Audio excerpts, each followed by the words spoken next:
Emotional লাগে। আজ আমরা ইটালিতে পিজার হেলানো টাওয়ার দেখতে এসেছি। না, শুধু হেলানো টাওয়ার না, ঠিক 1 কিলোমিটার গ্যালিলের বাড়ি।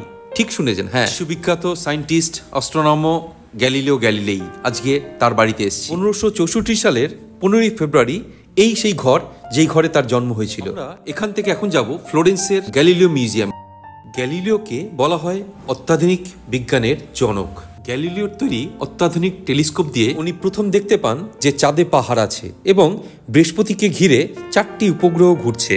গ্যালিলিওই প্রথম সায়েন্টিফিক থিওরি দিয়ে প্রমাণ করে দিয়ে গেছে যে সূর্য স্থির, চারপাশে গ্রহরা ঘুরছে, যেটা কোপার্নিকাস বলে গেছিলেন। আপনারা কি জানেন এই মিউজিয়ামে গ্যালিলিও গ্যালিলে হাতের মাঝখানের আঙুলটাকে সংরক্ষণ করে রাখা হয়েছে? আমরা এখন মিউজিয়াম থেকে 10 মিনিটের হাঁটা পথে বাজিলিকা দি সান্তা ক্রোচে গির্জাতে যাচ্ছি। এখানে কিনা গ্যালিলিও গ্যালিলির দেহটাকে সমাধি করে রাখা হয়েছে।